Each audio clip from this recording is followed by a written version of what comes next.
প্রিয় BA first সেমিস্টারের ছাত্রছাত্রীরা, আজকে আমি যে বিষয় নিয়ে আলোচনা করব সেটি হচ্ছে তোমাদের যে এডুকেশনের সাবজেক্টটি তোমাদের রয়েছে অনার্স, এবং যারা জেনারেলে চুজ করেছো এবং যারা অনার্স নিয়েছো অন্যান্য সাবজেক্টে মাইনরে তোমাদের এডুকেশন রয়েছে তাদের জন্য আজকের এই ভিডিওটি। আজকের এই ভিডিওতে আমি তোমাদের একটি অত্যন্ত গুরুত্বপূর্ণ প্রশ্ন, যে প্রশ্নটি আসার সম্ভাবনা রয়েছে সেরকমই একটি প্রশ্নের সম্পূর্ণ উত্তর নিয়ে আলোচনা করব। তো ভিডিওটি প্রথম থেকে শেষ পর্যন্ত দেখার অনুরোধ রইল, এবং তোমাদের এই সাবজেক্টে যারা ক্লাস করতে চাও অনলাইনে ক্লাস, তারা অনলাইনে ক্লাস জন্য জয়েন করতে পারো 7278981430 এই নাম্বারে। অত্যন্ত কম রেমুনারেশনে তোমাদের কিন্তু অনলাইনে ক্লাস করানো হয়, এবং এমনভাবে তোমাদের করা হবে একদম 80%, তোমরা পাক্কা ধরে রাখো 80%-এর থেকে ওপরেই তোমরা কিন্তু নাম্বার তুলে নিতে পারবে, এবং সেটা তোমাদের 3 মাসের মধ্যে কোর্স কমপ্লিট করে দেওয়া হবে। এবং 3 মাসে এমনভাবে করা হবে তোমরা নিজেরা বুঝতে পারবে না কতগুলো প্রশ্ন তোমরা পড়ে নেবে, কারণ বোঝানোর কোয়ালিটিটাই সেরকম হবে। তো প্রথমে আমি তোমাদের এই প্রশ্নের উত্তরটি দেখে নিই, তোমরা দেখে নাও। শিক্ষায় গণতান্ত্রিক লক্ষ্যগুলি আলোচনা করো।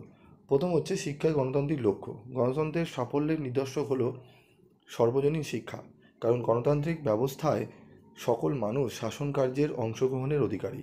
মানুষের এই অধিকারকে যথাযথভাবে রূপায়ণ করতে হলে নাগরিকদের সচেতন ও বুদ্ধিসম্পন্ন হতে হবে। এই সমস্ত গুণাবলীর বিকাশ ঘটে শিক্ষার মাধ্যমে। গণতান্ত্রিক আদর্শ ও শিক্ষার লক্ষ্য। শিক্ষাকে গণতন্ত্রের উপযোগী করে তুলতে হলে কতগুলি দিকের ওপর বিশেষভাবে গুরুত্ব দিয়ে শিক্ষার লক্ষ্য নির্ধারণ করতে হবে। গণতান্ত্রিক শিক্ষার লক্ষ্য হবে ব্যক্তিত্বের বিকাশ সাধন, যা গণতান্ত্রিক আদর্শের পরিপ্রেক্ষিতেই করতে হবে। বৌদ্ধিক বিকাশের সাথে সাথে শিশুর সর্বাঙ্গীন বিকাশ সাধন করতে হবে। শিক্ষার লক্ষ্য হবে সুনাগরিক হওয়ার জন্য যে চারিত্রিক গুণাবলী প্রয়োজন, ব্যক্তিকে তার চর্চার সুযোগ দিতে হবে।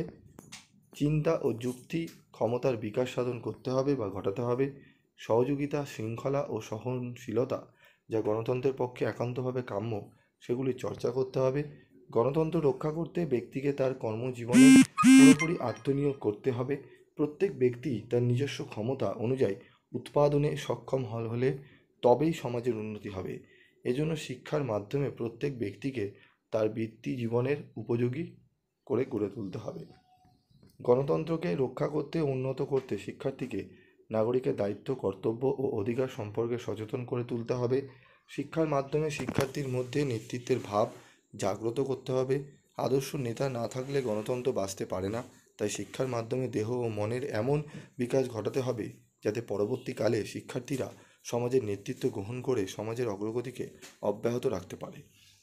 তো দেখলে তোমাদের একদম টু দি পয়েন্ট অ্যান্সার, ঠিক আছে? গণতন্ত্রের লক্ষ্য কী বা লক্ষ্যগুলি আলোচনা করো, একদম টু দি পয়েন্ট অ্যান্সার। এরকমই তোমরা কিন্তু আদর্শ উত্তরের নোটস, তোমরা স্টাডি মেটেরিয়াল, ইবুক তোমরা কিন্তু চাইলেই সংগ্রহ করতে পারো। তোমাদের জন্য স্টাডি মেটেরিয়াল তৈরি করা রয়েছে, তোমরা সেগুলো করে তোমরা কিন্তু 80 থেকে 90% নাম্বার তুলতে পারো, এবং তোমরা অনলাইনেও ক্লাস জয়েন করতে পারো। দুটো অপশান রয়েছে, এবং স্টাডি মেটেরিয়ালের আরেকটা অপশান রয়েছে। স্টাডি মেটেরিয়াল যারা নেবে তাদের কিন্তু ফ্রি ক্লাস 3-4টি করে দেওয়া হবে ডাউট ক্লিয়ারের জন্য, ঠিক আছে? তো এই সুযোগ সুবিধাগুলো আমি তোমাদের দিয়ে আসি এবং দিয়ে যাব। তো যারা নিতে চাও তারা 7278981430 এই নাম্বারে যোগাযোগ করো, এবং যারা চ্যানেলে নতুন তারা চ্যানেলটি সাবস্ক্রাইব করে রেখো এবং পাশে থাকা বেল আইকনে ক্লিক করে রেখো। আজকের মতো এটুকুই।